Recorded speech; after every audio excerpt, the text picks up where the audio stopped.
Good morning. My name is Dr. Donna Hobart-McCree, and I serve as the Associate Director for Health Equity at the National Center for HIV/AIDS, Viral Hepatitis, STD, and TB Prevention. I welcome you to the Dr. William Bill Jenkins Health Equity Lecture. This lecture honors the late Dr. Bill Jenkins and recognizes his outstanding legacy of innovative public health action, his dedication to the elimination of health disparities, and efforts to promote the highest ethical standards in public health practice. We collaborated with Dr. Jenkins' wife, Dr. Diane Rowley, to develop a lecture in his honor that will focus on the initiatives to improve health for communities of color and efforts to promote public health ethics, social justice, and health equity. I now welcome Captain Darren Burton, NCH-HSTP's Deputy Director, to provide opening remarks. Dr. Burton. Thank you, Dr. McCree, and good morning, everyone. I appreciate the opportunity to speak to all of you today. It is an honor to pay tribute to Dr. William Jenkins, whose legacy continues to make an impact on our health equity efforts and paves the way for future leaders, particularly those who are underrepresented. Dr. Jenkins began his career at CDC in 1967 as one of the first African Americans to join the US Public Health Service Commissioned Corps. In 1980, he joined NCHHSTP in what is now known as our Division of STD Prevention. While here, he served as a statistician, epidemiologist, and chief for the Research and Evaluation Statistics section. Additionally, he managed the Tuskegee Participants Health Benefits Program, which ensures provision of medical services to the survivors of the Tuskegee study of untreated syphilis in the Negro male and affected family members. In the spirit of Dr. Jenkins' vision and commitment to righting the wrongs of the past and making sure that such things are not repeated, the program has expanded to include a public health ethics internship and fellowship program to prepare future public health professionals and an annual intensive course to advance public health ethics and scholarship. In 2001, Dr. Jenkins led the development of the NCHHSTP Minority Health Strategic Plan, which called for establishing an associate director for minority health in the NCHHSTP Office of the Director. The position of the Associate Director for Health Disparities was ultimately created, along with a more expansive Office of Health Disparities, now Health Equity, to include work related to other populations disproportionately impacted by the diseases of our center. After the office was established in 2003, Dr. Jenkins retired from CDC. Part of Dr. Jenkins' legacy here at CDC was serving as founder of Project Imhotep at Morehouse College. This program was solely funded by NCHHSTP from its inception in the early 1980s until 2006, when CDC's Office of Minority Health, now the Office of Minority Health and Health Equity, assumed responsibility for the program. Project Imhotep is an 11-week summer internship program designed to increase the knowledge and skills of underrepresented minority students in biostatistics, epidemiology, and occupational safety and health. In 1988, Dr. Jenkins established the Morehouse College Public Health Science Institute in partnership with CDC. It is in this institute where Project Imhotep is housed, as well as NCHHSTP's Public Health Leader Fellowship Program.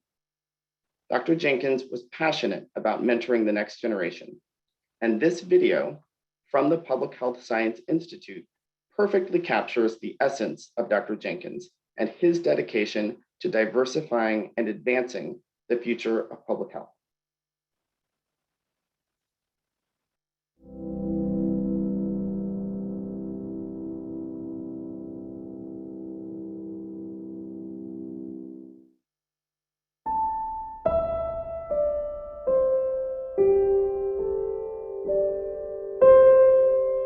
When I got my doctorate in epidemiology, in 1983, there were only 3 of us on the planet.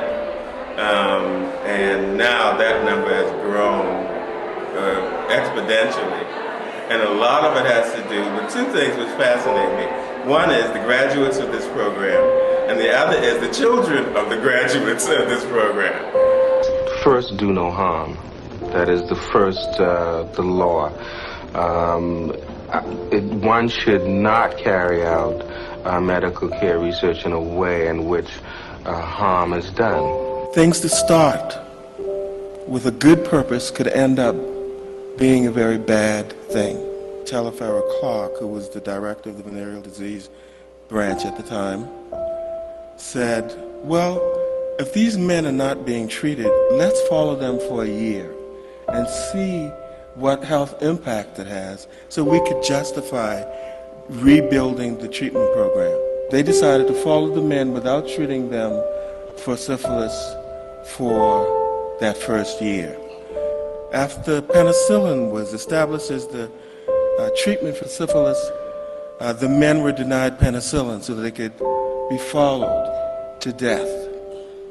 We collected the studies, put them in a package, and sent them to the Washington Post and the New York Times and so on, and waited for the major break to come. Well, of course, it never came. America and democracy is a fight to maintain it. It always has been, and it always will be. We thought all we had to do was tell America that something was wrong here, and everything would be all right, and everybody would understand. And everything was not all right, and not everybody understood, and nothing was done. Those efforts were rebuffed until Peter got a reporter with the AP who was able to write that first article. You might want to have a nice house and a nice car and make sure you get that check. But the really important thing is, how are you going to change the world? And I hope that you take that question with you. I hope it changes with time as you develop your interests, because you're going to have to take this fight on. And it is a fight. And I'm leaving the scene. What is important is these young people now coming in and taking over and taking this in a different direction, perhaps, than what we started with. They'll bring in new ideas and new energy, and I think that's what we need right now.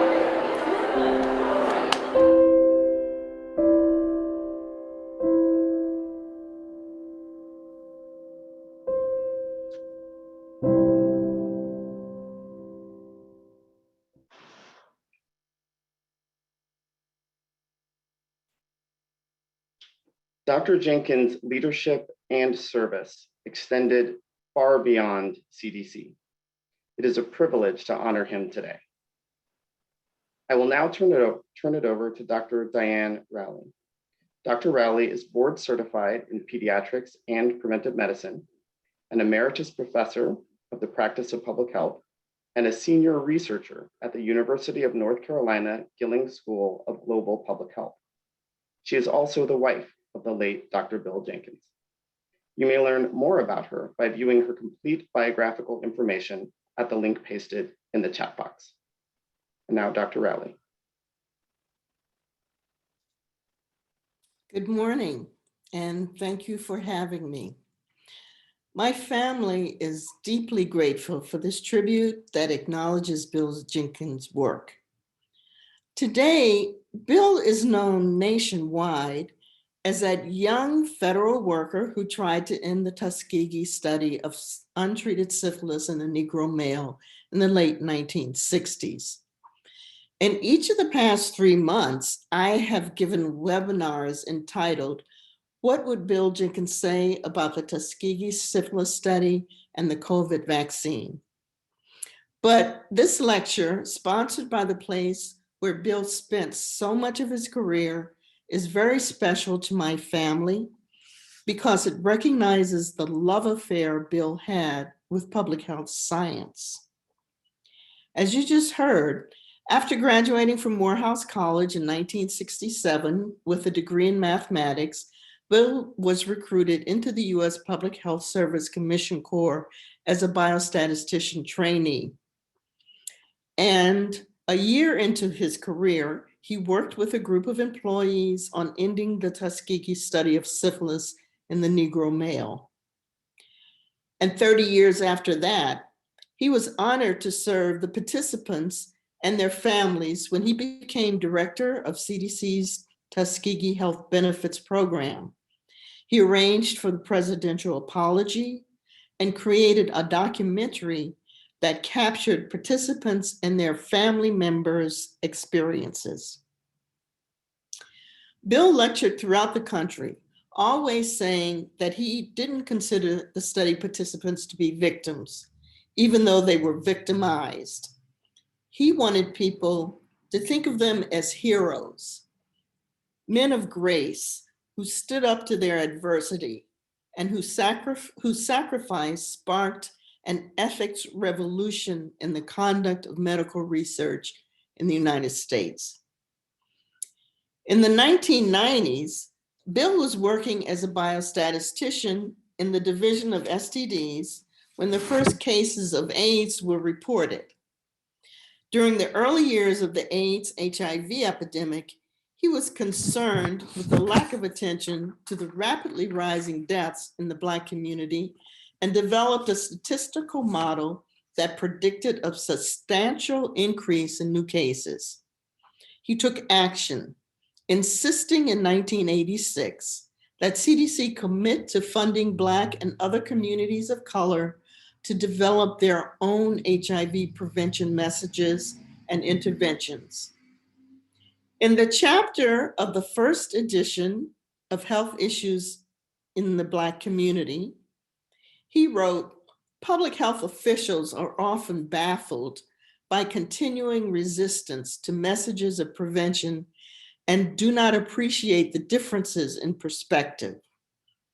Treatment for those already infected will be a high priority for white Americans, but the priority for Black Americans must be prevention." And those words are still true in the midst of this COVID pandemic. As part of Bill's vision of self-determination in public health, research, and leadership, in 1991, he created the Society for the Analysis of African American Public Health Issues, a national organization comprised of researchers, physicians, and advocates.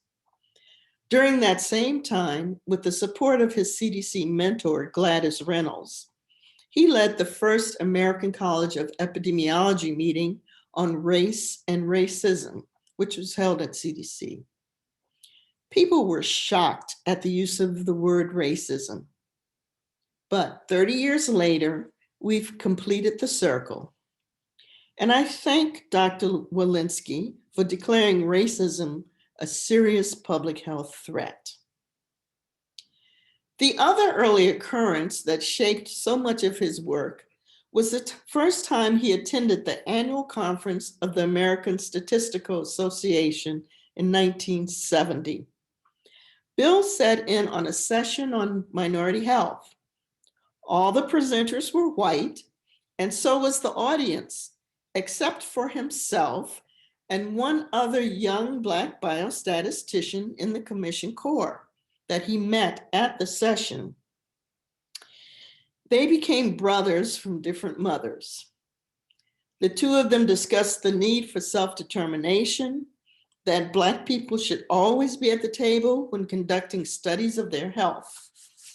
As a result, they nurtured a vision of creating a cadre of independent African-American researchers and leaders who defined what and how to study the health of people of color. As you just saw in the video, Bill never wavered from that vision of a national pipeline. Bill contributed directly to the attainment of master's and doctorate degrees by over 700 people of color. In early February 2019, just prior to his death, Bill was admitted to an intensive care unit at the Medical University of South Carolina. Soon after he was admitted to the hospital, I received a message from our speaker, F. Du Bois Bowman, offering his thoughts and prayers. I still have that message on my cell phone today. And now it's my pleasure to introduce him as the keynote speaker. Bill loved to brag about Dr. Bowman. I always heard amazement and joy in his voice when he spoke about this talented young man of Morehouse who approached him when he was an undergraduate for advice and support, and continued to seek Bill out throughout his education and career. Bill mentored many students, but had a special bond with F. Du Bois Bowman, as both shared a love for mathematics and biostatistics. Dr. Bowman graduated magna cum laude, Phi Beta Kappa, from Morehouse College, and returned to his native Ann Arbor to obtain his master's in biostatistics at the University of Michigan. He completed his PhD in biostatistics at Bill's beloved University of North Carolina at Chapel Hill. Bill watched him climb the academic ranks at Emory University, Rollins School of Public Health, from assistant professor to tenured professor in the Department of Biostatistics and Bioinformatics, and as founder and director of the Center for Biomedical Imaging Statistics. Bill was ecstatic when Dr. Bowman became chair of biostatistics at Columbia University Malman School of Public Health, and that he led diversity pipeline programs that included the Biostatistics Epidemiology Summer Training Program, which helped underrepresented minority college students build careers in the health sciences. Bill thought, this Bowman guy is a chip off the old block. So now I ask you to just imagine what it was like for Bill when he greeted the news in 2018 that Du Bois Bowman was now Dean of the University of Michigan School of Public Health. He rejoiced. Dr. Bowman is the embodiment of Bill's dream for diversity and excellence in public health leadership and practice. Please welcome Dr. F. Du Bois Bowman. Thank you so much, Diane, and to all of the organizers of today's session. I am truly honored and humbled to have this opportunity, just listening to the remarks, just viewing the videos. I'm sitting here with chills because of how much I admired and respected and looked up to Dr. Jenkins. So, you know, it is my great honor and privilege to be here to give this lecture today. As I'm sure you've gathered from those who spoke before me, Dr. Jenkins, the man we all knew as Bill, was truly an extraordinary man. You know, he made a tremendous impact, as you've heard, on the field of public health. He had a deep commitment to improving minority health, and he was also dedicated, you know, to recruiting African-American students to the field. And as you've heard, I am one of those students, and I will forever be grateful for his mentorship and the significant impact that he had on my education and my career, as I know he did for so many others. I can still vividly remember the very first time that I met Bill. It was, I was a student at Morehouse College. It was the end of my freshman year, and I was looking for something to do for the summer. And I sought out the chair of the psychology department at the time at Morehouse, Dr. Margaret Weber Levine, to get some information on a research program that she directed. It was called the MARC program at the time, later renamed CORE, for Careers, Opportunities, and Research. And, after spending some time with me and hearing about my background and my interest, she very clearly and emphatically conveyed, "You've got to meet Dr. Bill Jenkins." And this stemmed from the fact that I started Morehouse as a math major, but I wasn't sure about what specific career I wanted to pursue after graduation. I was taking pre-med requirements and thinking about maybe going to medical school. And my initial conversation with Bill opened my eyes to the field of public health and to biostatistics. And I realized that there was a way for me to combine my quantitative interests with improving health and well-being. And that really planted the seed for my training as a biostatistician and ultimately, my career in public health. And during my junior and senior years at Morehouse, I was in fact then a part of that MARC program. And I began to take some introductory public health courses at Morehouse, as noted in the opening remarks. The Public Health Sciences Institute was formed in 1988. So that was around during the time that I came through Morehouse. And these activities allowed me to work with and learn from Dr. Jenkins and some phenomenal other mentors at CDC around that time, who I know Dr. Jenkins also positively influenced. But he was such a positive influence on me. And it was not only the public health knowledge that I gained from him in my coursework, or the sage guidance that he provided about graduate school options or whatever the topic that I was contemplating or grappling with at the time, or the feedback or direction on my undergraduate research. But also I watched him, and I have lasting memories of how he went about his work and how he made himself available. There were times when, the only free time that he had available was on Sunday evenings.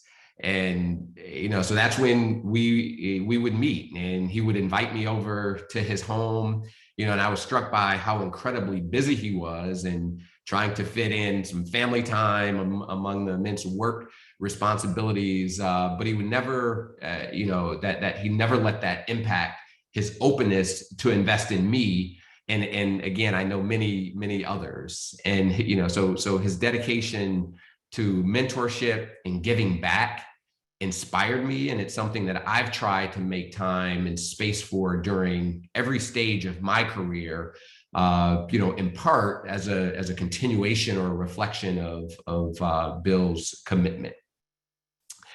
After Dr. Jenkins passed, I, along with several others, had the privilege of providing a few remarks at a service held for him at Morehouse College. And it was such a beautiful and powerful moment that demonstrated his impact and his legacy. And as I was there at the service, it became very clear to me, I was there to honor Bill, and really in thanks and appreciation for everything that he meant to me. But at various moments, including as I was on stage making remarks, it was clear that there was a whole auditorium full of people who felt the same way that I do about Bill. And so it really reinforced, my appreciation for and understanding of how he impacted, broadly speaking, the field of public health. So I'd like to call on all of the members of the audience today. We have a wonderful list of attendees. And so I'd like to call on all of you to reflect on ways that you can continue to positively impact the career trajectories of students or more junior professionals in the field. Some of you may be familiar with with ENAR, stands for the Eastern North American region, and this is a region of the International Biometric Society. It's a professional society devoted to fostering the application of statistics and mathematics and the biological sciences. And I was a member of ENAR and remain a member, as was Bill, and used to attend annual meetings each year. And at one of the first meetings that I attended, in fact, I was still a graduate student at the time, there were only a few other Black students and professionals in attendance. And a few of us, along with some non-Black attendees who were very interested in diversifying the field, began to just reflect and ask the question, what can we do about this? And we decided to form a group. And at the next ENAR meeting, we had an informal workshop on diversity in the field of biostatistics. And this actually laid the foundation for now is what is an established program or workshop at ENAR's annual meeting, which is 20 years plus in the running.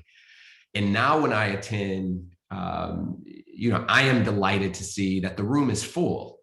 And it includes a diverse range of individuals from students at various levels, undergrad. Sometimes we tap in even to high school students, depending on the meeting, but also graduate students pursuing work toward master's degrees and doctoral degrees, and including professionals at various stages of career, and now even reaching some very senior ranks in academia, government, and industry.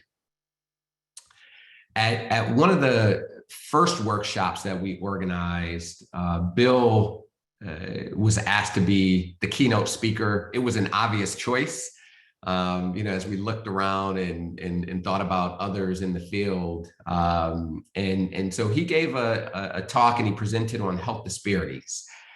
And, he discussed infant mortality. And I recall that he showed some data that suggested that racial disparities in infant mortality had persisted for over 100 years. And, the picture for maternal mortality bears much resemblance.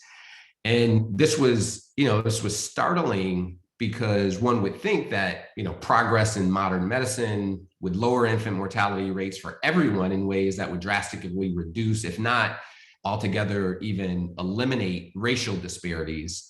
But racial and ethnic groups have clearly not all benefited in the same ways from scientific and medical advances. And there are other factors that we have to reckon with that contribute to these disparities. And so, the essence of Bill's talk, that again, I'm seeing it through the eyes of a graduate student, and it has left lasting impression on me.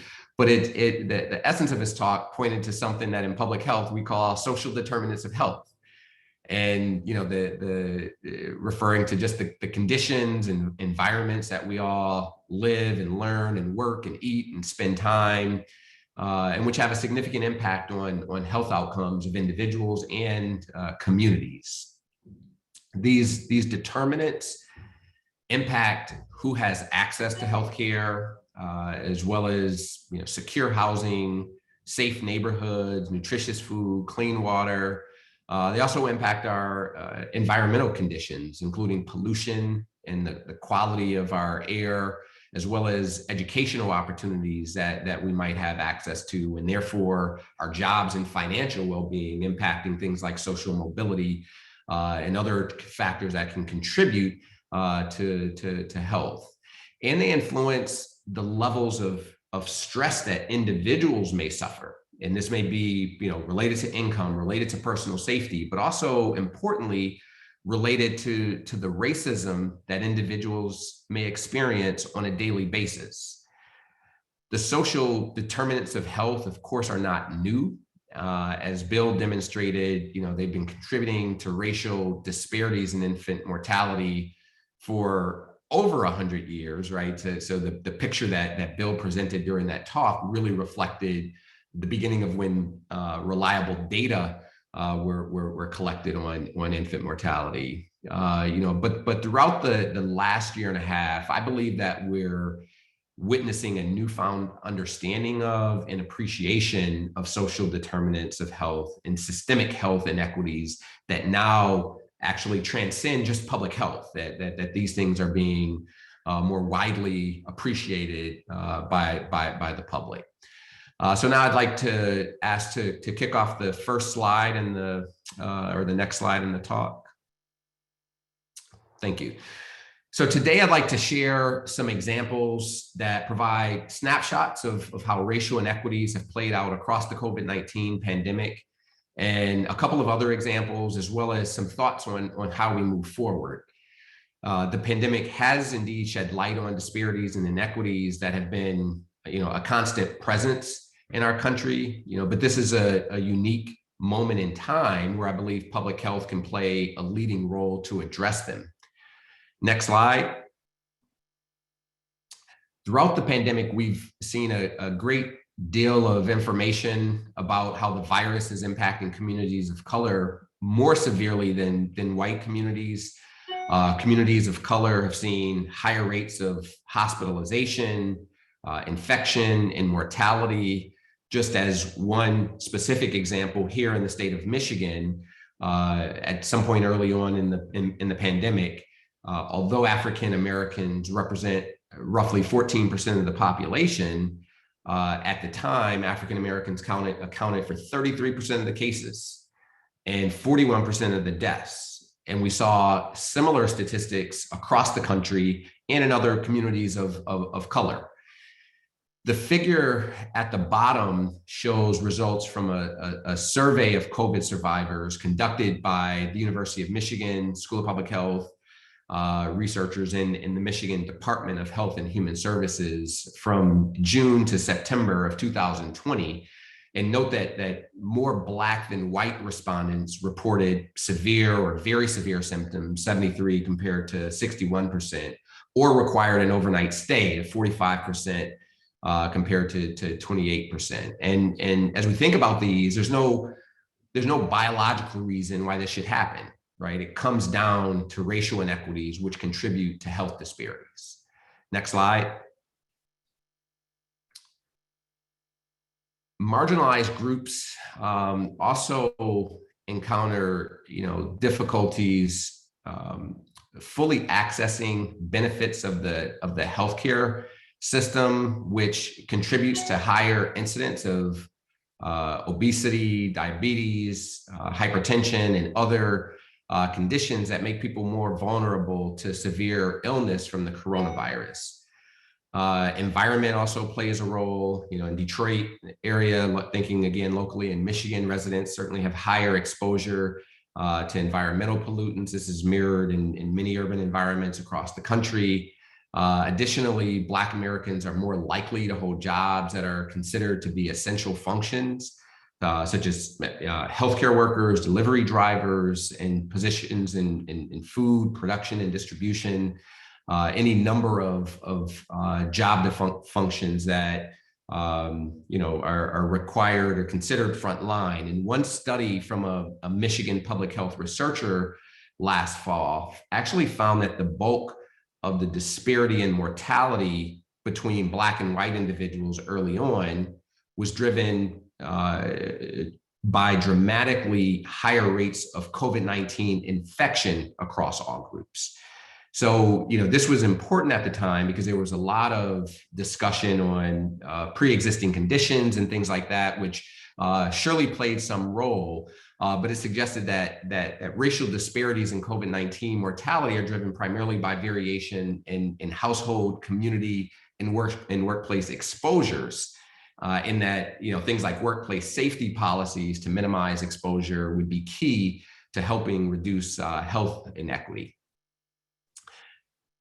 The other aspect is that these types of jobs that I mentioned are often unaccompanied by benefits like healthcare or paid sick time. And so it often leaves individuals to have to make tough decisions about whether to stay home and rest or risk lost wages. And so these are some of those underlying, again, contributing factors that led early on to increase exposure, increase infection, and then more severe outcomes. And the 2020 survey of COVID survivors that I mentioned on the previous slide also found that 26% of Black respondents were unable to pay important bills like their mortgage, rent, or utilities versus 10% of white. And so, you know, kind of again, thinking about the compounding impacts of COVID-19 from financial stressors, from exposure, and even things like mental health stressors of knowing people who had passed away from COVID, which also showed disproportionate rates across racial lines. Next slide, please. Actually, so the slide, if you can go back to the previous slide. So as the pandemic progressed, we also learned that there were ways to monitor the virus and track our health. But some of these also had unequal impacts. And so many individuals bought pulse oximeters to measure oxygen levels in the blood. Yet researchers at the University of Michigan School of Public Health and the medical school at the University of Michigan found that Black patients were 3 times more likely than white patients to have low oxygen levels that were missed by pulse oximeters. Pulse oximeters work in a way that they use light that passes through the skin to measure oxygen levels, and blood with higher oxygen levels absorbs light differently than blood with lower oxygen levels.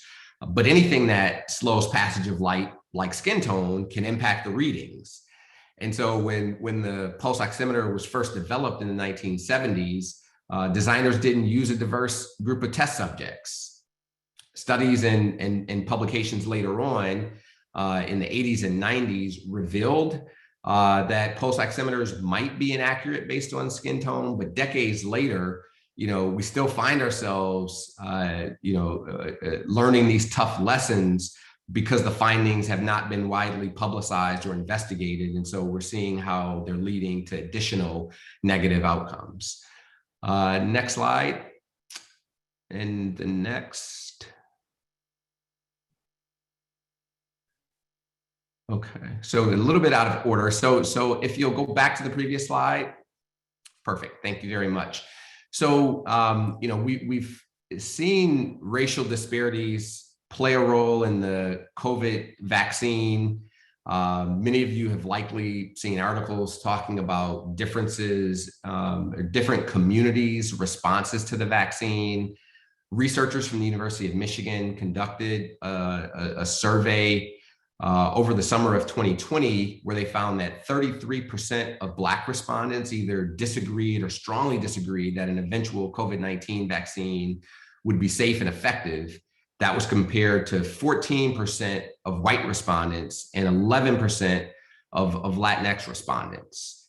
The picture has evolved some since that time, likely due to many factors.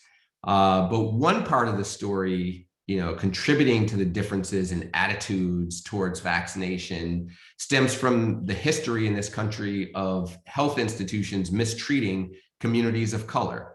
We heard some about the Tuskegee experiment as one example, a study that grossly mistreated Black Americans, and Bill's notable work to expose this unethical and racist study. And after it was made public, he fought to ensure that the men and their families who were also impacted got the medical care that they deserved. But in events like these and other aspects of systemic racism in our health institutions, they have, they're not just a part of history, but they have understandable, lasting impacts that translate to mistrust among some members of communities of color.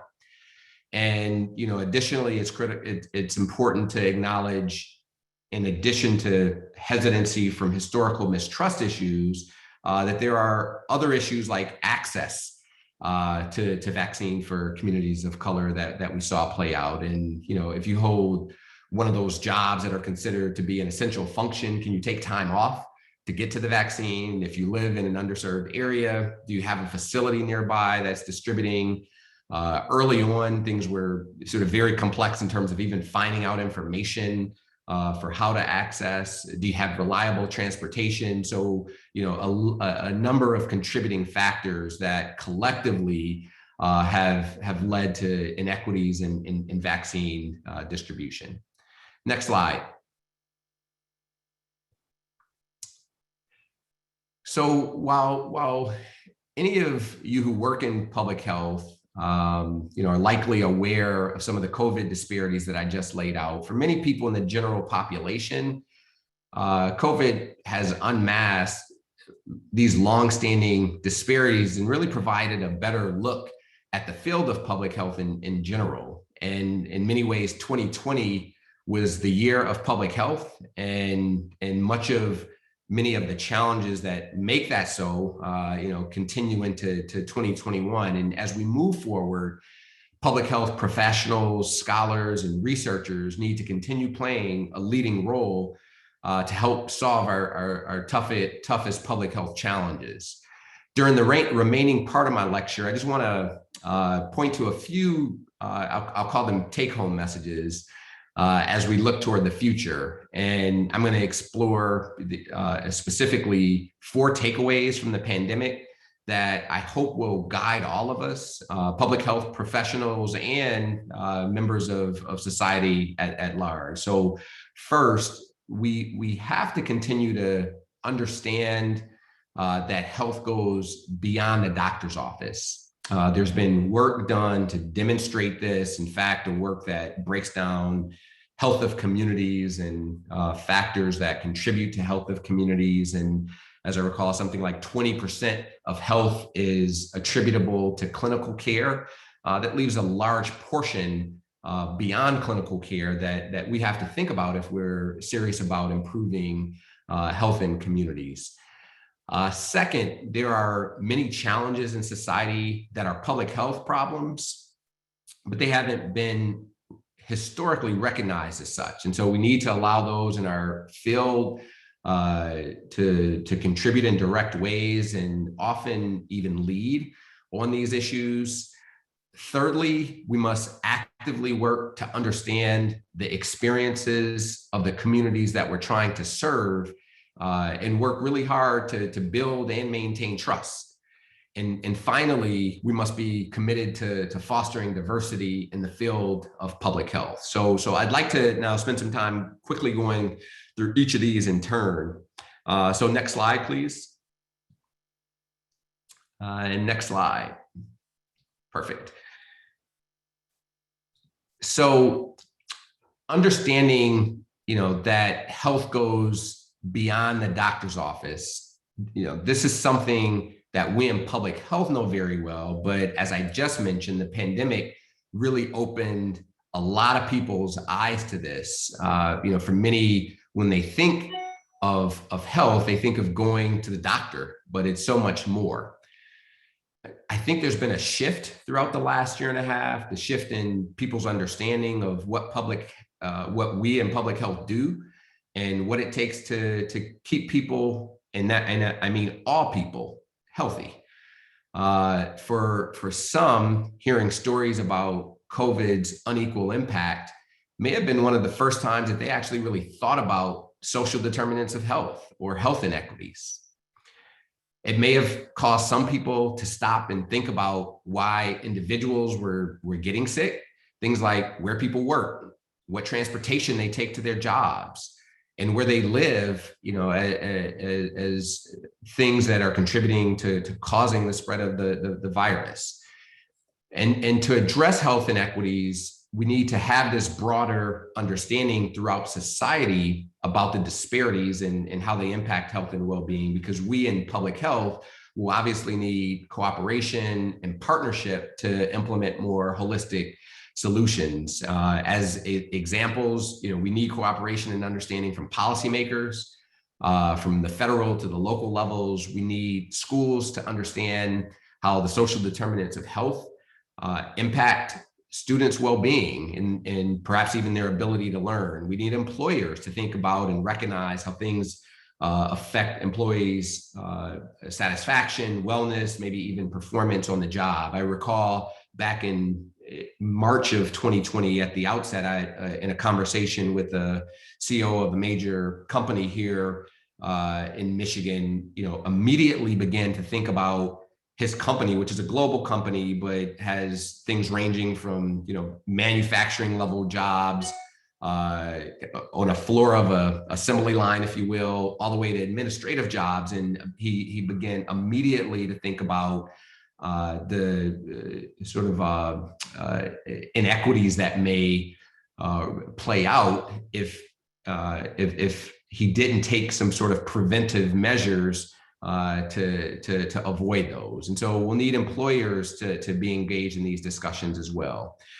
Our efforts in public health do indeed take teamwork to create lasting change. And so we'll need to engage and partner with an array of stakeholders across communities, but including some of those that I just mentioned. Next slide.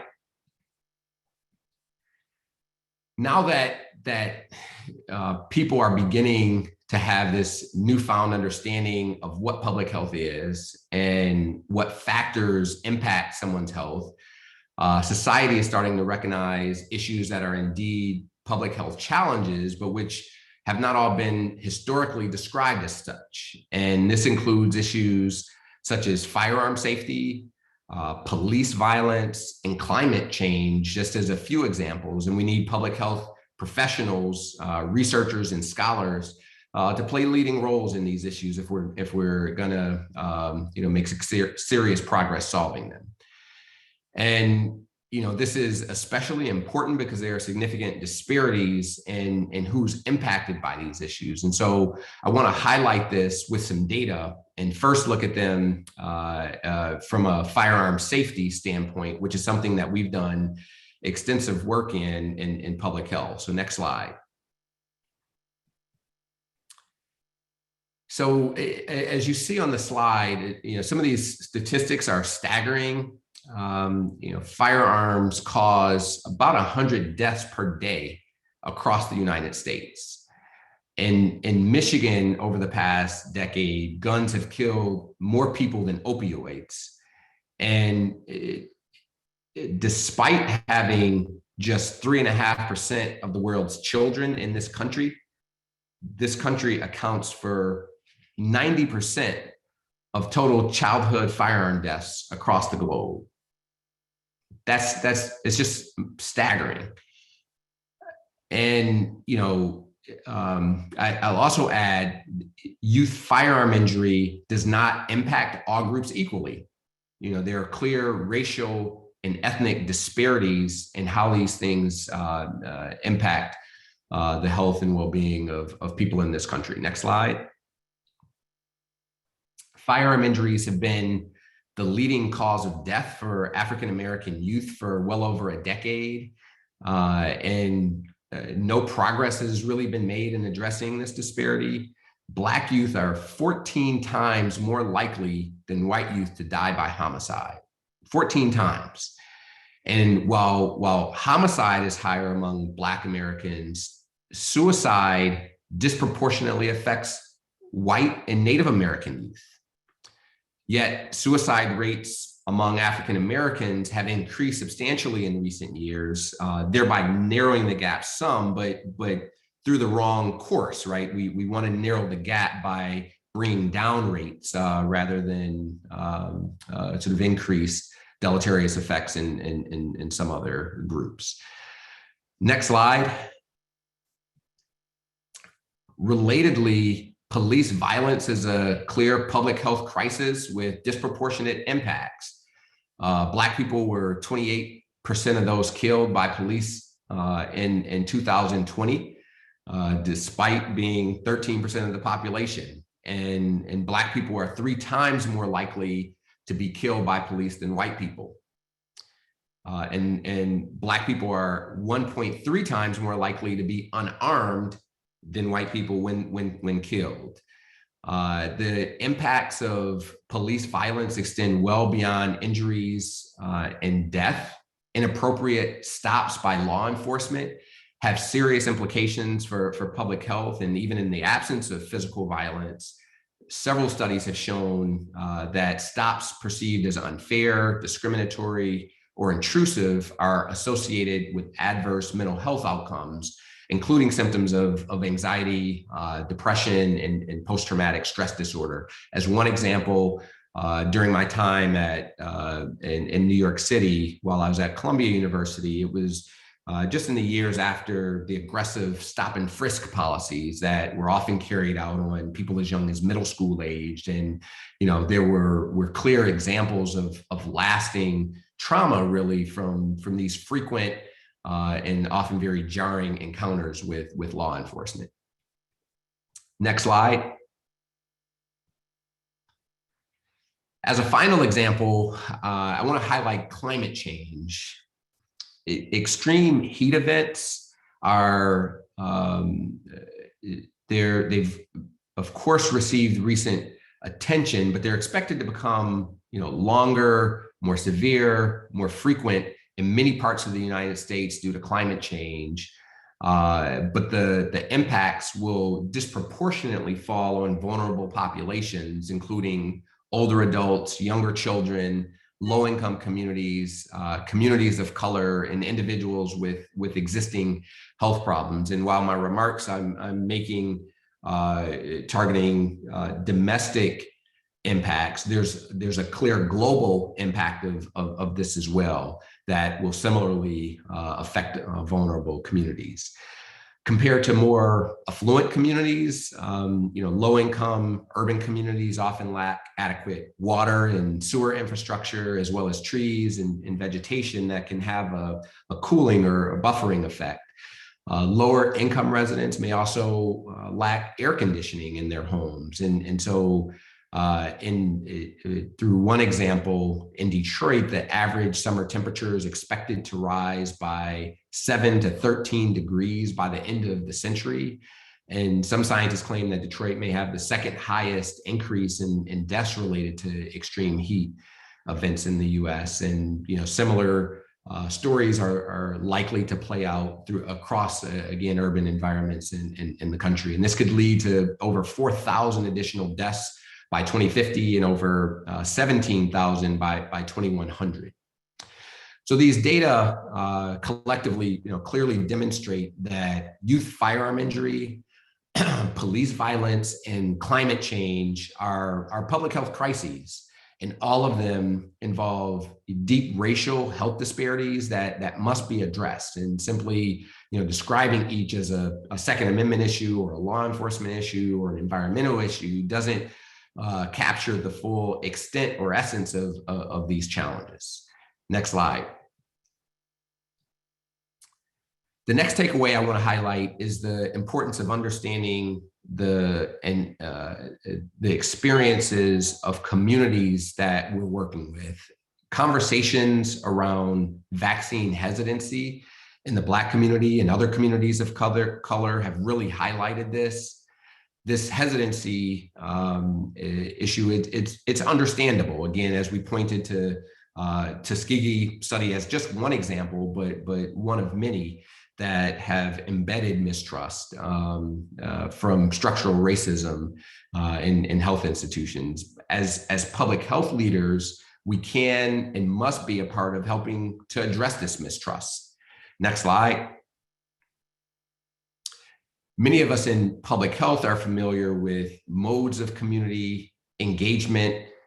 Specifically, I'll point to community-based participatory research, which is an approach that equitably involves community members in all aspects of the research process.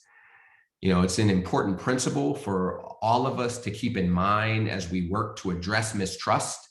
We must start by listening and learning from communities about challenges, opportunities, and areas of need.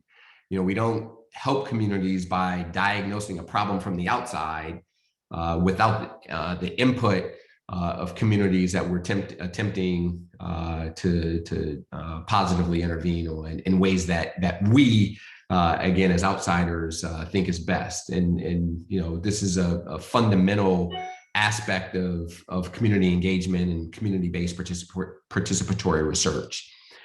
And in Michigan, researchers from the School of Public Health and the medical school have been working to alleviate the disproportionate burden of COVID-19 among low-income communities and communities of color across several state counties using a community-based participatory research approach. And on this slide, you can see some of the activities that we've been engaged in with the community, such as sharing fact sheets, hosting town halls, and even sponsoring a contest to find new and unique ways to communicate about COVID. And by conducting surveys with community members in early 2021, researchers found that the biggest difference between those willing and unwilling to get a COVID vaccine is linked to how they view science on the effectiveness of the vaccine and their doctor's advice.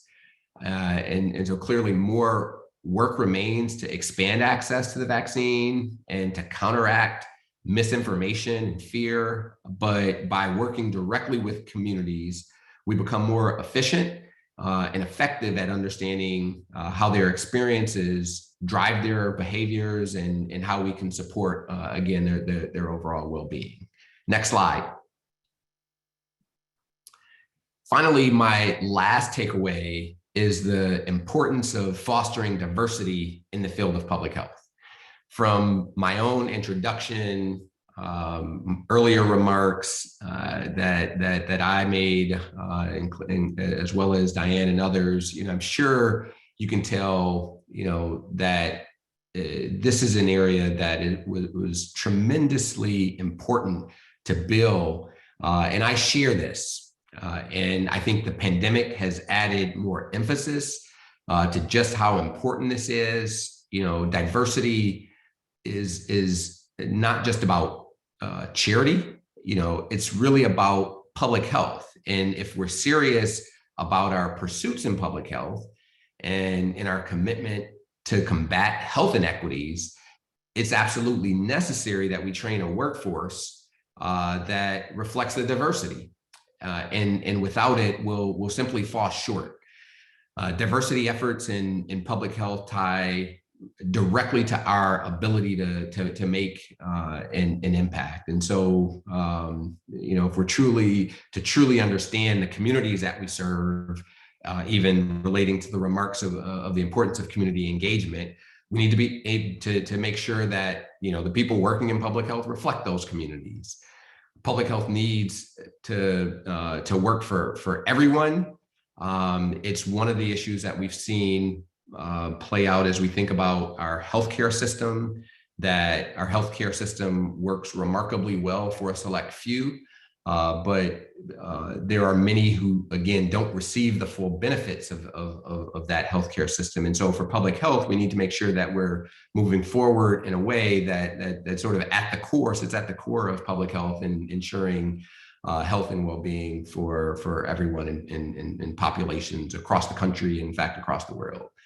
Next slide.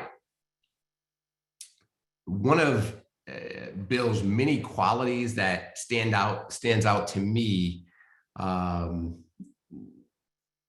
basic humility and sincerity in Bill that reflected that Bill truly valued people. And I think this was reflected in his public health work, but also his outreach and things like mentoring. His daily investments in people and his unrelenting commitment to diversity and equality work together over time to have a compounding and lasting impact on the public health workforce. You heard in the introduction, it's remarkable to think about ways that he personally contributed to so many advanced degrees in higher education.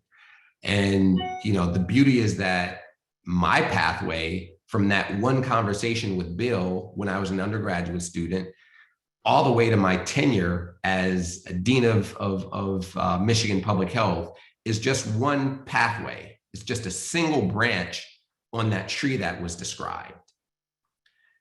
And so as I come to the end of my remarks, I would encourage all of you to think about, how you can promote diversity in our field thinking about, again, this branching process. If you view yourselves as an important branch that should give rise to others and really fortify and ensure the future of the field and the kind of diversity that will be necessary for us to have our biggest impact in the field of public health.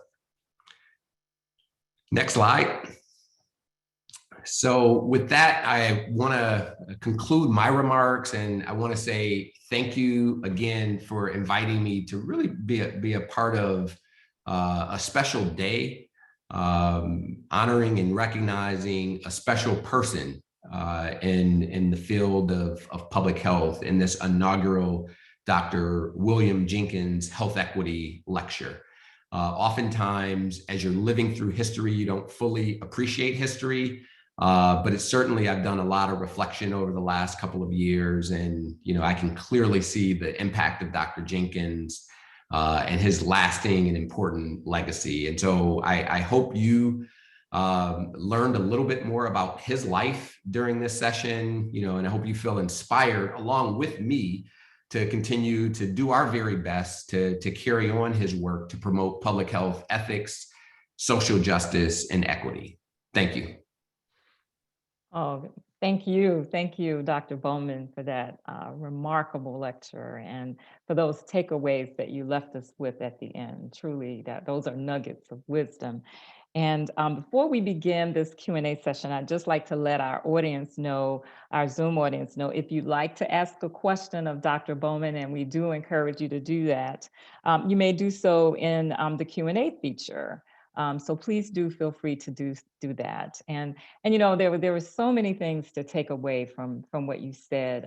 I really liked the analogy of the branches on the tree, and speaking about the growth that we all can be a part of through mentorship, and the need to really go into communities that we serve and learn from them, because they know about the problems. They can best tell us about the problems, and it's not our job to take our work and integrate it there. It's our job to understand from them and then to put our work into that life. So really do want to thank you for that amazing lecture and that takeaway from someone who's been doing this for almost 40 years. I'm grateful to hear it, and it will make a lasting impact.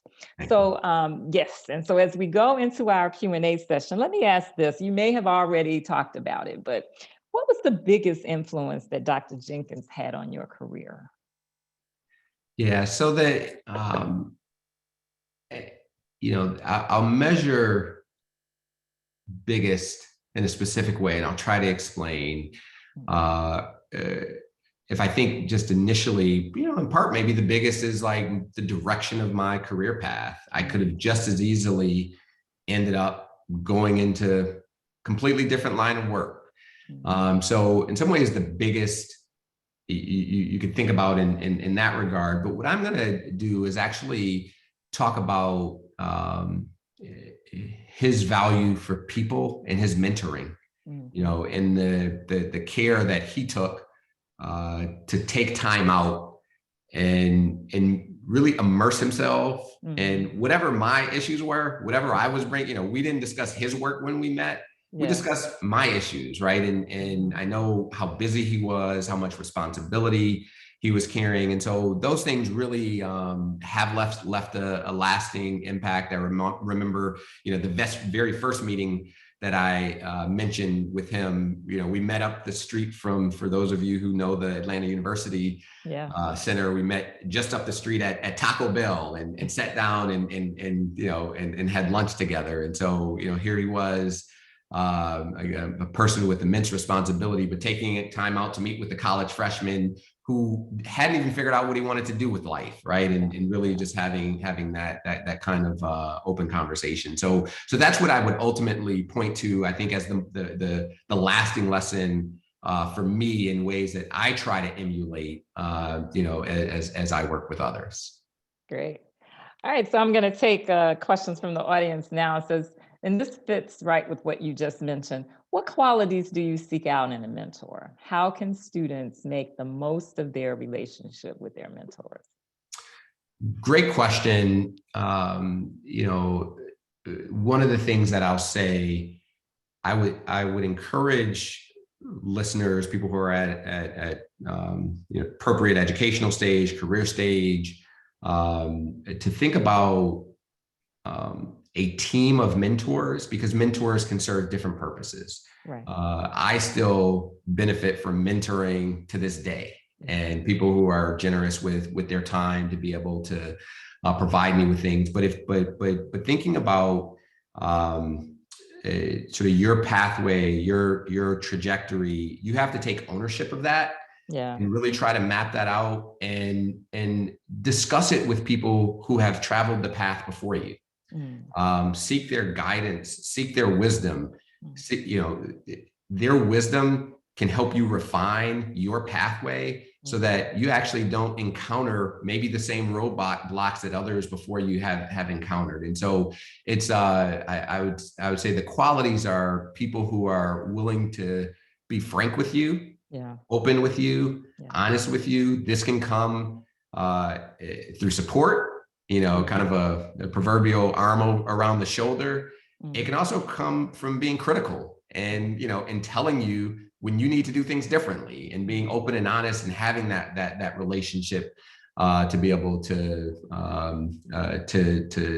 have that openness to communicate, and then for you to be able to be open to receiving that. And so, those are things that I would point to. And then the last thing I would say, as I think about Dr. Jenkins again, and my lasting memory of just how busy he was, be persistent with mentors. That mentors often have the will to help and assist and support, but they're immersed in real life themselves, right? And so don't be shy to really be persistent. And if you've sent an email and someone hasn't responded, send another email just to make sure that ultimately where there's a sort of common interest, goodwill, and alignment, that you'll receive the time that you need.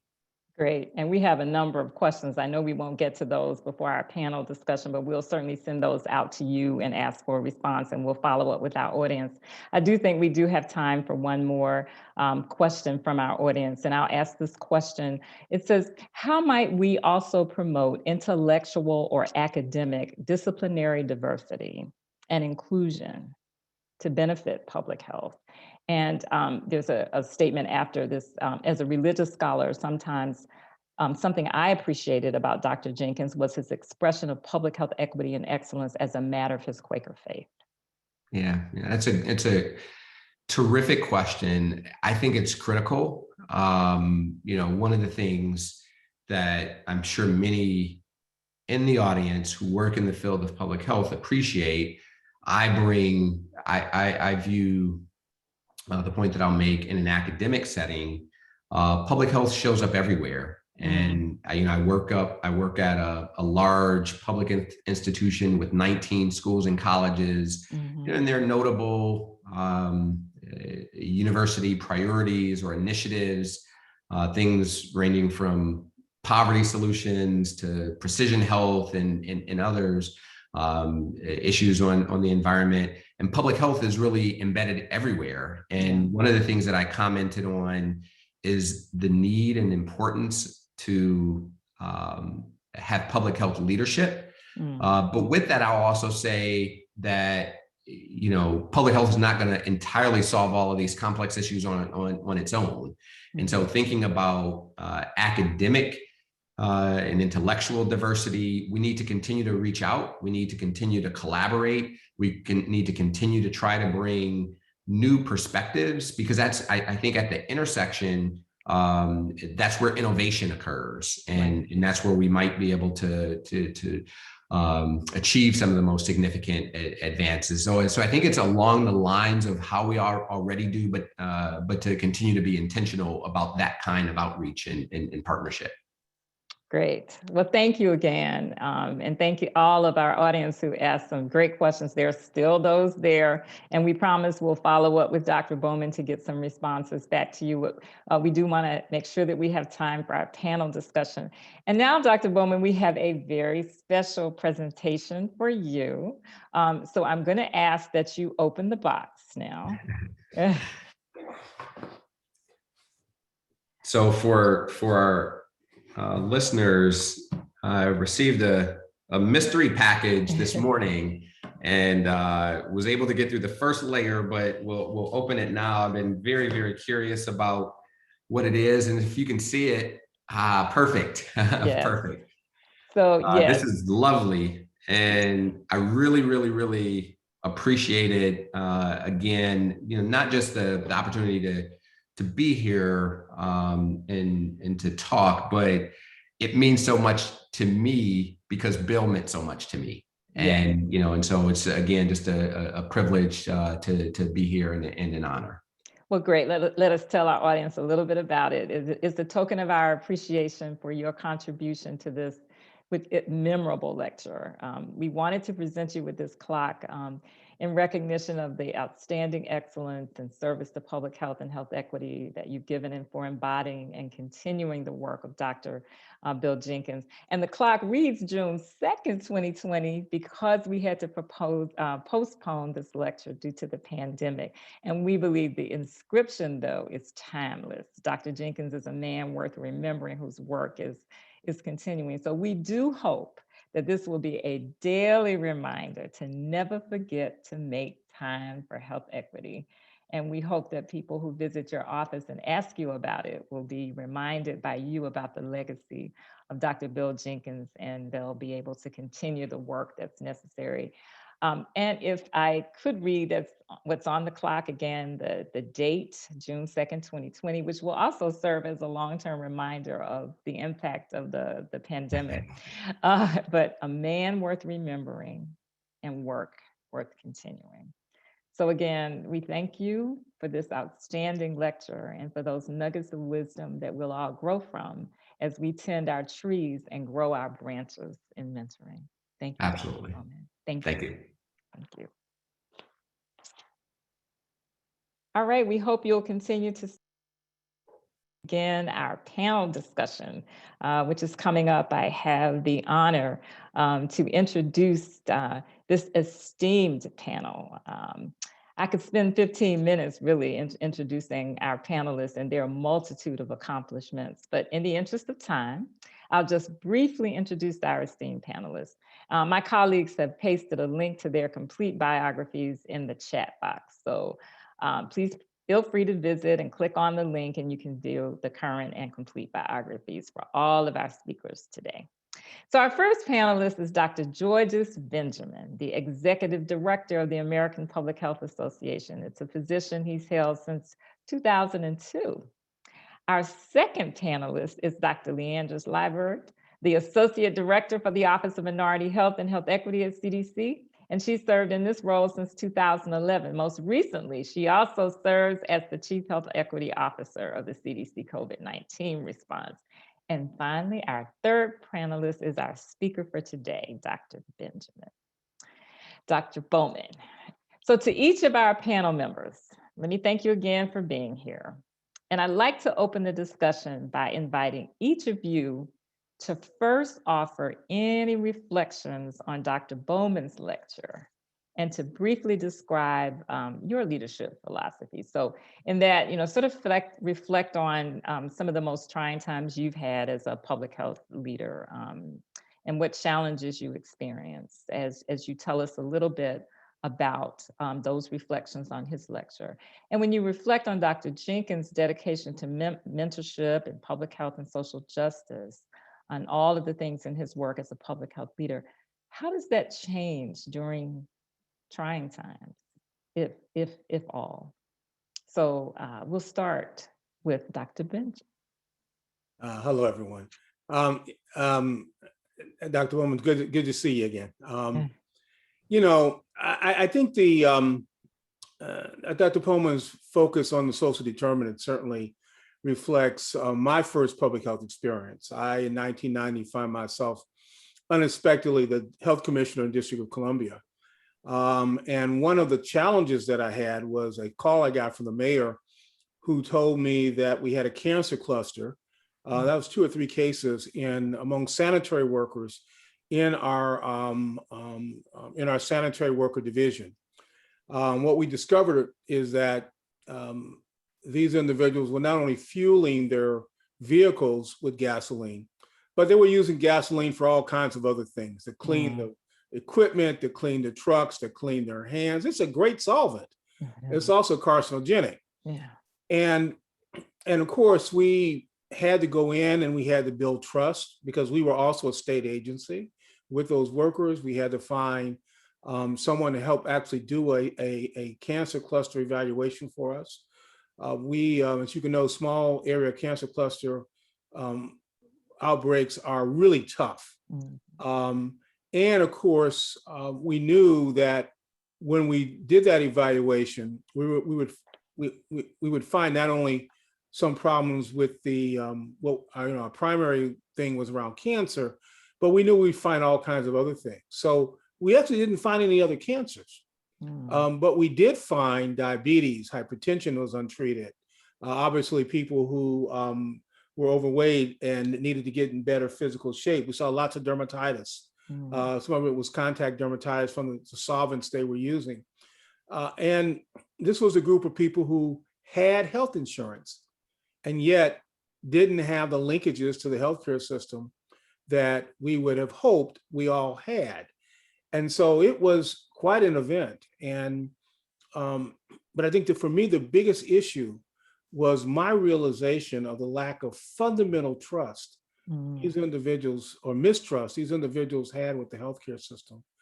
Of course, we see that today with the COVID outbreak, where we have people who are using Tuskegee, of all things, as the reason they don't want to get tested or treated or vaccinated, and yet denying themselves vaccination is just the opposite of what actually happened in Tuskegee. Oh, thank you. Thank you. Dr. LaBird. Thank you. Good morning, everyone. Again, it's so good to see you, Dr. Bowman. We've already spoken, and Dr. Benjamin. I thought I would take like a moment just to share with you my first encounter with Dr. Jenkins. I arrived at CDC in September of 1987. And at that time, you could get all of the Black professionals into one small conference room.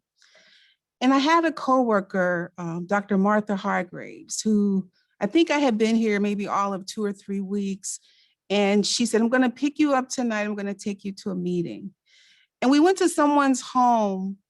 And the meeting, what I recall about the people who were there, because this was clearly a very long time ago, is I recall Dr. Jenkins, I recalled Helene Gale, and I recall Dr. Sonia Hutchins. And they were in a lively debate about the new Office of Minority Health that would have been stood up, that had been approved. And my impression was that they had fought for this office quite hard. And they were talking about how it would function and how it would relate to the CIOs. I was trying to figure out what was a CIO. But I just remember the passion and all of the energy at that house that night about this new office, never imagining that 24 years later, I would be the director of that office. And so I just wanted to share that as my very first encounter with Bill Jenkins. He was always one to fight and to be in the forefront of all the issues you all have named already. And I wanted to just say, from the standpoint of Dr. Bowman's lecture, as I have been the Chief Health Equity Officer here at CDC, first the initial one, and then I've been back now for about 6 months. Mostly I can say ditto. I mean, it's absolutely everything you've said. We knew coming into this experience that all of those factors were at play. And so as I think back over the past year, I have to say that it has been among my most trying times as a leader.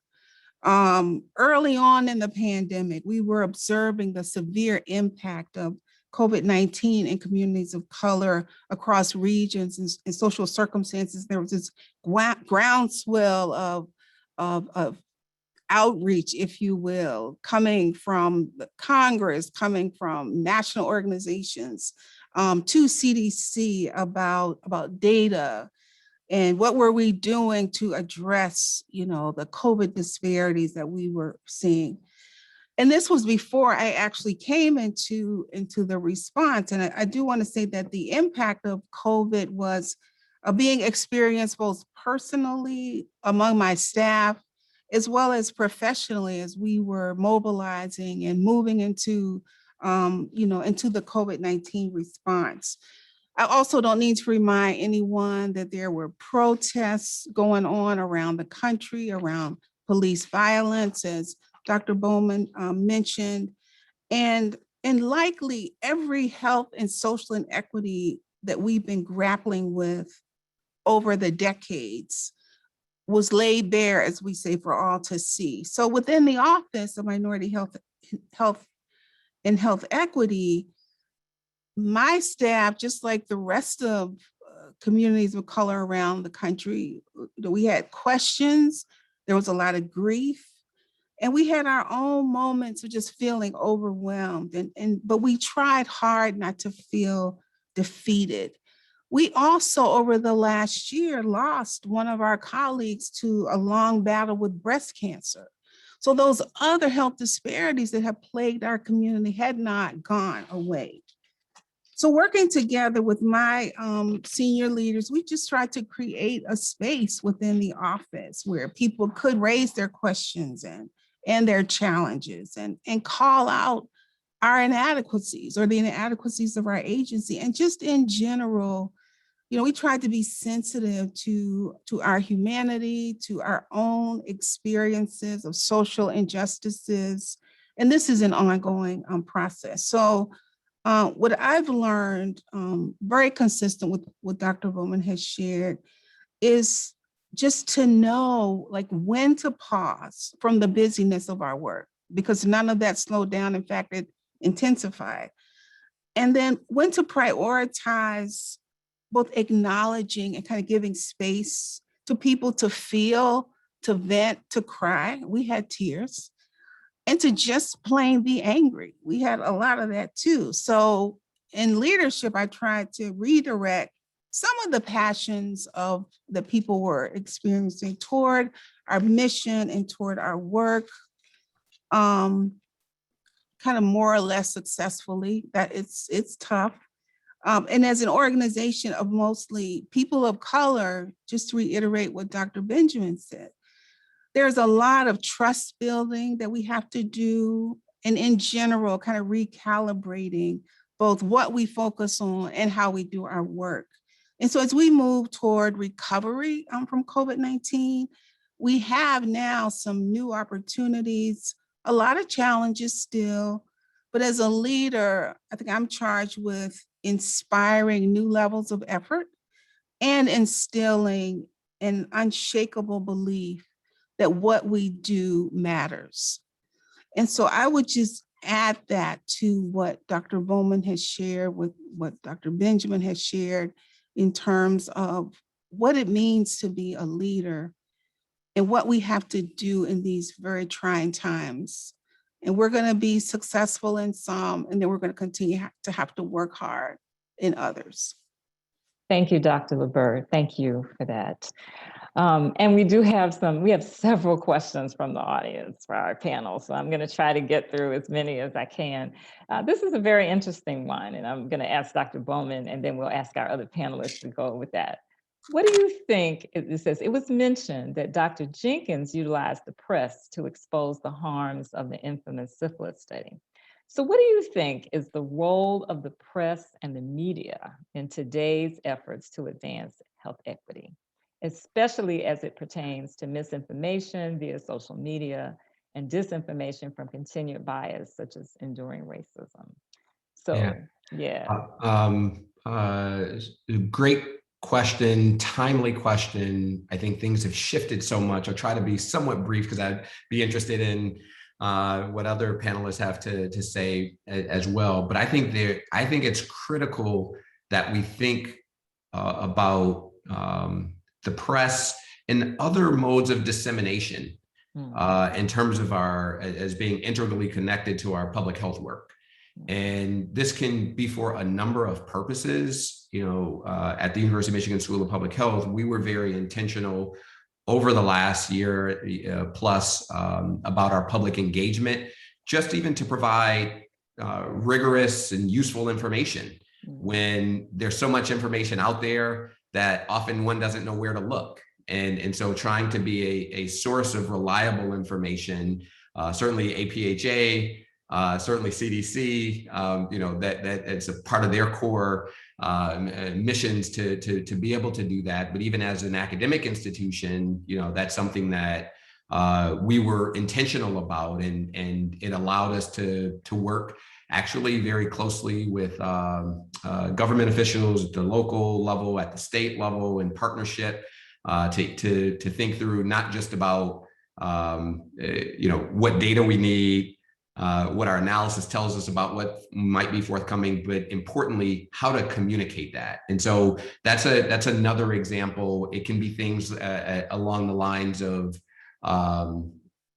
raising awareness about health disparity issues that we've also done in the school. I know other schools of public health have been engaged in that work, but I think it's really, really important that we do it. The time that we find ourselves in, it's a bit of a kind of a communication tsunami. And so we just can't rest or rely on a single authority providing the correct or sort of best guidance or best practices, right? Because that's going to be combated by floods of other information. And so I think it takes a consistent effort by multiple channels, multiple parties to try to really use the press and other communications channels to ensure that the best available public health knowledge is well understood. Thank you. Dr. Benjamin, and then Dr. LeBird.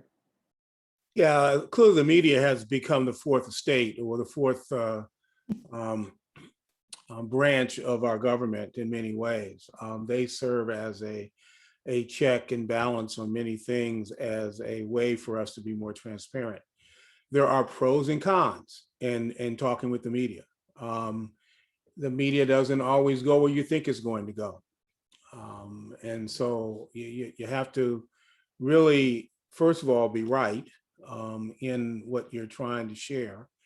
Number two, you have to do it in a way that I think is appropriate. And I think that most people should find ways to work with the media in productive ways. Obviously I talk to the media a lot, both for the record, and let me just be real clear. There's no such thing as off the record. It just doesn't really exist. And they may not they may hold back your name, but it's always very difficult for that. Your name will come out at some point. So I think you always have to be clear about what we're trying to do. The situation back then, when it was making clear, it wasn't that Bill picked up the phone and called the media. That's not what happened. You already had a reporter on the story, and he was able to really work with that reporter to get that information accurate and get it so that it was the right information at the right time. So timing is everything. But building relationships with the media so that you become a trusted voice starts long before something terrible happens. So I was always of the view that, at least in my public role, that I was always trying to be trustworthy. I always tried to tell them what I really thought. If I told them that, that I don't really want to answer that, and because I don't think I can give you a fair answer, I tell them what my biases are. And I always try to be very transparent about what I say with the media. And I think that if you have a relationship with the media where you're trusted, then you can be very, very impactful for the things that are most important. And you also have to realize what's really important and what is really not that important. Yeah, so I would just add to what Dr. Benjamin said. I too have had the experience of being interviewed by the media for one purpose, and then the headline becomes something very different. Not that I didn't say it, but that the way they appropriated it was not the original intention. But what I want to say, one of the things I'm most proud of is the collaboration that we have right now with the Office of the Associate Director for Communication, which is we are partnering with African American, Hispanic and Latino, American Indian and Alaska Native media outlets and like news outlets, it's mostly that. And we're working with them. We have individual meetings with them where they're able to hear the CDC perspective on these issues, particularly around COVID, which is how we got started. We are intending to sustain this relationship much beyond COVID, but we get to have individual meetings with them. They ask their questions that are coming from their subscribers, and we get to have a conversation before they then go out and, report what is going on, depending on the issue. Certainly a lot of focus right now around vaccinations, but throughout the pandemic, we've had this relationship. One of the principles of our CDC COVID-19 health equity strategy is to engage trusted messengers. So we are okay to be able to equip the trusted messenger with the right information that they then take out into the community. Thank you. Thank you. All right, we'll take some more of these questions, which are amazing if you've had a chance to look at them. But this one is about partnerships. And it says, Dr. Jenkins had an amazing view of partnership and the focus of improving health outcomes, particularly community engagement. So how can we build on his view of partnership in regard to improving health disparities, issues, and social determinants of health? And I guess we could go with the same order unless Dr. LeBurt, you want to answer first. Yeah. Sure. Yeah, we are in a historic moment right now at CDC, thanks to the leadership of our director, Dr. Walensky, where we have been charged to establish an agency-wide health equity science and intervention strategy. And one of the pillars of that is partnerships. And these are multi-sectoral partnerships. So in addition to our established public health partners, we understand that we need to bring in employers and other sectors. And so we fully appreciate and agree that we need to have these partnerships because there is work and there are decisions and policies that have to be established that are typically outside of what we've considered the purview of public health. Not that it is indeed outside of that, but those who have the power, and we don't talk a lot about that, but those who have the power and influence to make decisions to protect essential workers and others. As we're thinking about the pandemic, but as we're also thinking about moving forward, we need to have those partnerships. We need to have them with policymakers and others. I mean, I could go through a long list of those, but absolutely, partnerships will be critical to our ability to achieve health equity and to address social determinants of health. Thank you. Dr. Benjamin and then Dr. Bowman.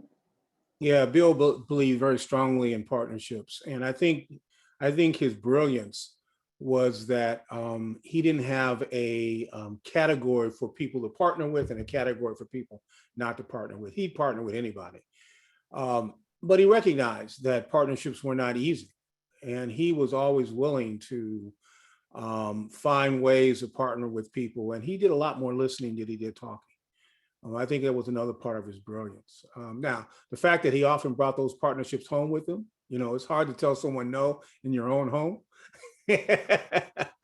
But he was one of these folks that, you didn't say no to Bill. You always wanted to find a way to work with him as part of that. And the other thing, I think the other brilliance is having enough mentees around so that no matter where you went, no matter where you looked, you had one of your mentees that you could partner with. And I think, being part of Bill's, collective, of which, by the way, I'm one of them too, is I think the brilliance of what he's done. Yes, Dr. Bowman. Thank Yeah, you.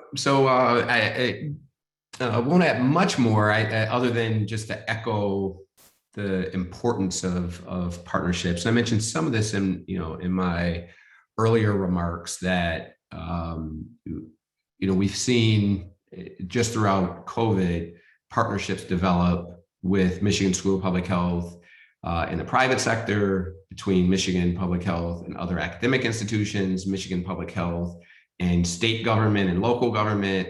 And while the situation wasn't as drastic as the phrase that I'll use, in many ways we were building an airplane while we were flying it, and it left all of us to try to sort out, how to best plan and prepare and make decisions amid a high degree of uncertainty. And in many cases, we didn't even have the data.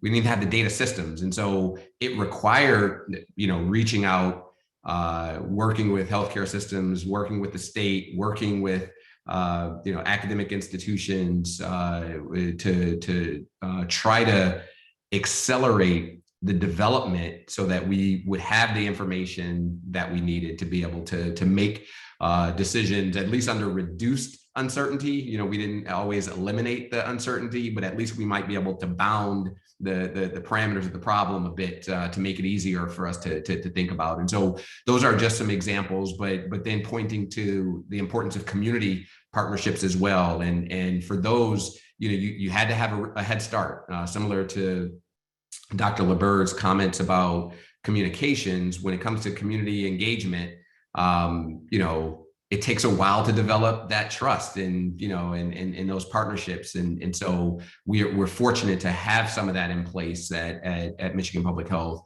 that allowed us to be able to engage partners throughout the pandemic. Thank you. So this is a very interesting question about operationalizing the work that we do. One of the challenges of working across sectors and disciplines for public health equity is differences in sector vocabulary and terms. Even within public health, we can use different terms among the core disciplines to mean similar concepts. So how can we better translate social determinants of health and terminology across sectors? And that's a great question, I think, in terms. Anyone want to tackle that first? So I'll just start by saying that I'm going to call it a new vocabulary that's emerged as part of the long-term recovery and resilience plan. This is focused on what's called vital conditions. And vital conditions tend to encapsulate what we also think about as social determinants of health. Issues of housing and neighborhood empowerment and those kinds of things, work, meaningful work. So what we're finding is that tends to be, those two words together tend to resonate with people in some different ways than our use of social determinants of health. But then at other times, we just need to call out what those are, right? Where you live, learn, work, play, worship. And just really be very clear about that and avoid the the jargon, if you will. And then I think we need to be open to learn the language of other sectors. I can remember being in a meeting about housing, and there was a banker there, and he said, I understand risk, but like the focus of risk in that arena is very different from when we talk about risk. So anyway, I think this is an opportunity for us to expand our own horizons and understandings and vocabulary. Yeah, I think the biggest challenge we have is that we don't talk to one another. We don't have conversations. We talk at one another. We send each other emails. We make the assumption that what someone is actually saying is what they're actually saying and is not. Telling somebody to meet me at 9 o'clock for a conference call, that's pretty clear. unless they're in a different time zone.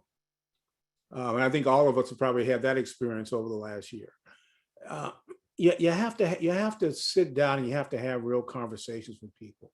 You have to make sure that the words that you're using really mean the same to you. You have to recognize that we all live through a different lens. Regardless of who we are, our life experiences, even people from the same neighborhood, may be quite different. And so you solve those problems by doing more listening than you do talking.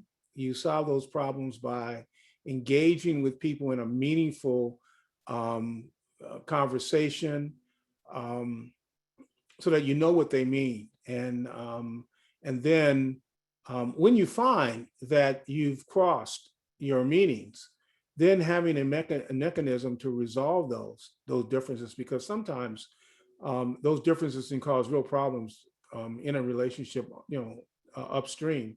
So you just have to spend the time doing it. And far too often, people want you to, right now, if someone sends you an email and you don't respond right back right away, they're offended. In the old days, you had to write a letter. You had to get it right. You had to post it. You had to put it in the mail. And then there was a turnaround time for that. And I think we need to slow things down a bit, and try not to solve problems, except in the middle of a disaster, in milliseconds, which is what we're doing now. The only thing I would add, I think that collaboration is a core part of public health. I alluded to it earlier, but also an important part of the opportunity that we have. And it's for true collaboration, to basically and try to leverage some of the intellectual diversity, I think that was described in an earlier question. We have to be able to, as noted, sit down, have conversations, and learn from one another, to come to a common ground, to understand, where there's a new concept, or if it's the same concept under a different label. And that takes time. It's an iterative process, but I think many of us can probably draw upon our own work in public health, whether research or other ways, and think about this as an extension of that work. And I can think over the, several examples where we were doing lots of public health education, basically, right, to other stakeholders. But at the same time, meeting with business leaders and thinking about how to define regions in the state of Michigan, and they're bringing in concepts of labor shed. I actually didn't know what a labor shed was. I had to go look it up, right? And so it's this mutual growth that exists, that ultimately allows you to have the common ground, the common understanding, and then different perspectives to pursue the basic problem solving. That's great, great. I think we have time for one more question. And again, there's so many ones that are very important in the Q&A, but I wanted to ask this question about historically Black colleges and universities, because there are two questions. And given that Dr. Jenkins was a Morehouse man, spoken from a Howard alum, I think that it's important to talk about historically Black colleges. One question was about how can we increase the number of schools of public health at historically Black colleges? And the other was Dr. Jenkins worked tirelessly with HBCUs to bring them to the table. How do we keep those commitments alive within CDC and other agencies to close the gap for HBCUs and minority serving institutions who don't have the resources to compete with some of the majority institutions, especially in public health?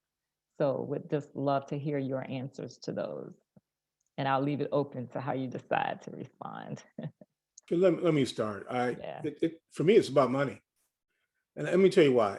Those historical Black colleges don't have to go to the intellectual exercise that many places have to go through to link to community and understand the core basis of public health. That's what they live through every day. You see that in every academic curriculum that they have. What they don't have is money. They don't really have the kinds of resources. So they tend to focus, as you know, on the core courses based on the kind of school that they are.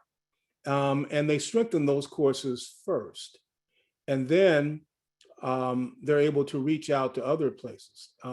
That also means they have to link, as you know, to a range of health entities, which is also a very expensive enterprise. So I think that we need the folks that are in the philanthropic world who really are interested in actually solving health inequities to understand that we need a flood of resources into our historical Black colleges and universities in order for us to be able to expand the program offerings of those schools in a sustainable way for them to actually continue to crank out not just the fine academics and students that they are doing right now, but to broaden their offerings and their output into public health. So I just want to add, last year, again, at the beginning of the pandemic, we went through the CDC Foundation because we had a funding relationship with them, and we went through them in order to access HBCUs. And there were 3 in 3 states in the South, where at that time they were known as hotspots. And I had conversations with, with the deans and what have you. And I remember when at the end of one of the conversations, I was talking to the president of that university, and I said, I had started with saying, we want to work with you all. We want you all to engage you in responding to the pandemic. And after, we had a lot of conversation. I told her, how much money there would be. And so they asked, do you have any questions? And she said, well, I'm waiting for you to say you were just kidding. It was like this whole, that the CDC had reached out to this institution, and we're saying, we really need you to respond here. And so that is going on. And we couldn't be more excited about the work that these HBCUs are doing and the leadership that they've been providing in the pandemic. And so, like everything, I'm leveraging all of these for the long term. I was sharing with Dr. Bowman that we, as part of the new workforce initiative that's come from the Department of Health and Human Services, we have a much larger appropriation for our CUPS program, which is an acronym for the CDC Undergraduate Public Health Scholars Program. Next year, we'll have a new competition. And so I am absolutely hopeful that HBCUs will apply. So I'll stop right there because I have a lot of stories that I could tell, but I'll just add, going to Morehouse changed my life. It was transformative. And having the ability to get introduced to public health at Morehouse also changed my life, right? And so what did you have?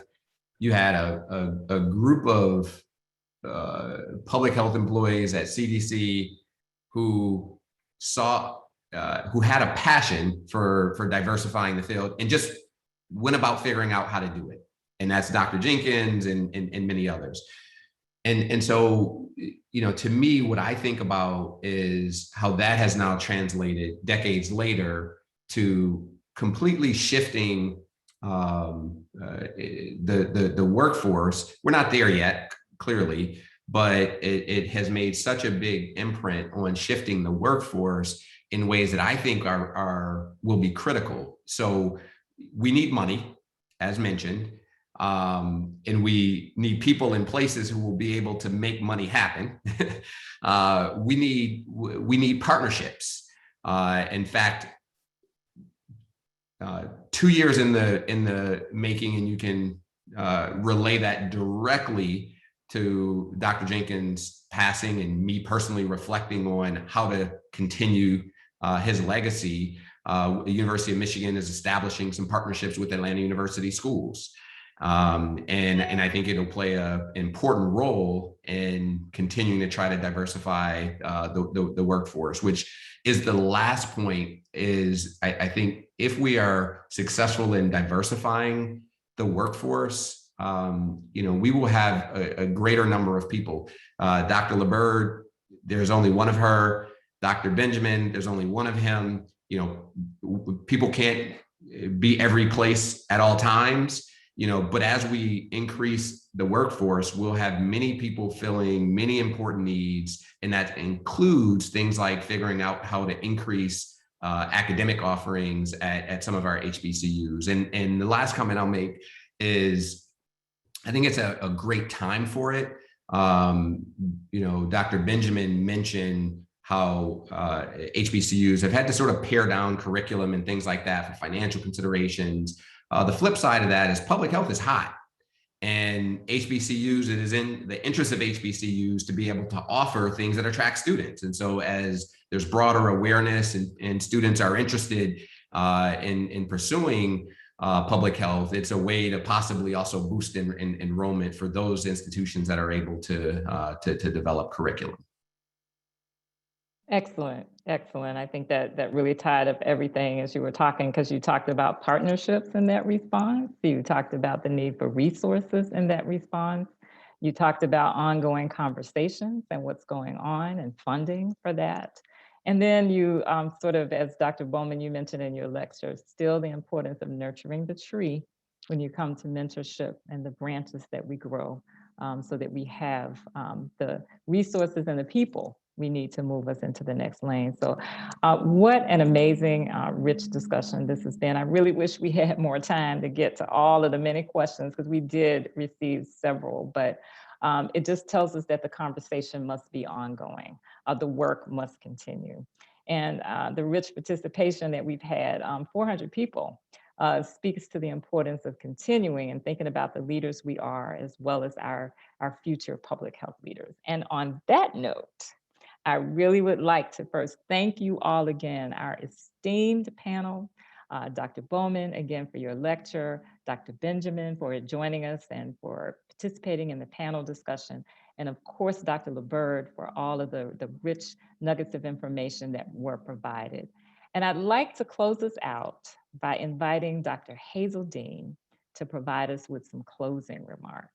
Dr. Dean is the editor-in-chief of Public Health Reports, the Journal of the Office of the Surgeon General and the U.S. Public Health Service, and she is Associate Director in the Center for Surveillance, Epidemiology, and Laboratory Sciences here at CDC. But an appropriate way to close out this great discussion today.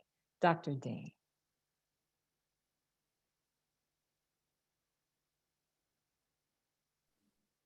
Thank you, Dr. McCree.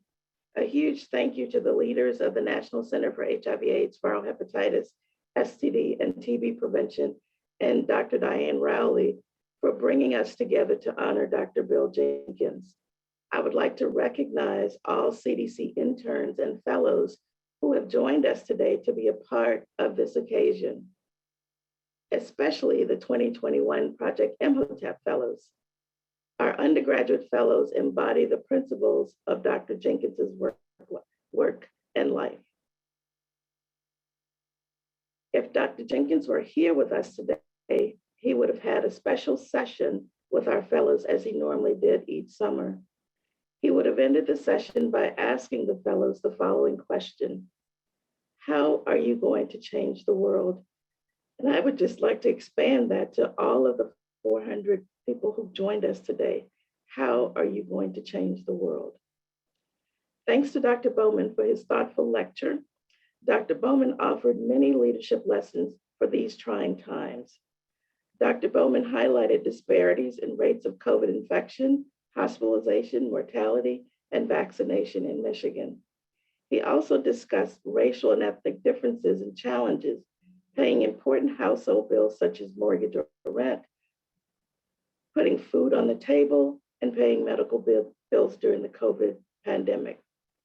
Dr. Bowman offered us 4 considerations as we move forward. First, we need everyone to have a broader understanding of what public health is and what it takes to ensure all people are healthy. Second, many public health challenges have not historically been recognized as such, and they require public health leadership. Third, leaders must understand the experiences of communities we serve. And fourth, to solve any of these challenges, diversity in public health is essential. I want to focus my initial remarks on the first and fourth consideration discussed by Dr. Bowman. The first, we need everyone to have a broader understanding of what public health is and what it takes to ensure all people are healthy and live their best life. This consideration requires leaders to step out of their comfort zones and silos to work collaboratively to bring public health front and center to their constituents. I am reminded of the African proverb, if you want to go fast, go alone. If you want to go far, go together. It is through shared mission and collective work we will achieve health equity. The challenge for leaders during this time is how to systematically work together to produce long-lasting results for elimination of health disparities. It shouldn't take a pandemic or another crisis for this to happen. The question for us is, how do we as leaders across multiple sectors collaboratively develop and implement long-lasting, sustainable public health goals devoted to the purpose of eliminating health disparities and promoting health equity? Our panelists provided some excellent answers on how to make this happen. The fourth consideration mentioned by Dr. Bowman was the need for diversity in public health. He asked us to lead from where we are and to mentor others. Throughout Dr. Bowman's talk, I was particularly struck by the influence of Dr. Jenkins' mentorship on Dr. Bowman's career and life, and how Dr. Bowman has incorporated these, what I call Bill Jenkins mentoring moments throughout his career. Dr. Jenkins mentored so many public health professionals. I was a mentee as well. I first met Bill when I was a sophomore at Spelman College, where he lectured on sexually transmitted infections. We reconnected at a CDC Epidemic Intelligence Service conference after I'd started working as a statistician with the Louisiana Department of Health. What caught his attention in our brief discussion was me telling him about beginning my doctoral studies in biostatistics. He was absolutely ecstatic. When I was recruited to come to CDC, we again reconnected, this time as CDC colleagues. Dr. Jenkins provided me invaluable mentorship in navigating the CDC work culture. We worked on many projects related to minority health and building and diversifying the pipeline for minority health public health workers. The last project we worked on together before his retirement from CDC was developing a minority health strategic plan. The strategic plan focused on addressing health disparities in the National Center for HIV/AIDS, viral hepatitis, and STD prevention, and also diversity in the CDC workplace, particularly diversity in leadership in the National Center. As you've heard from all of our participants today, the need for diversity in public health leadership is needed now more than ever. I thank our three panelists for candidly sharing with us some of the leadership strategies they have utilized during trying times.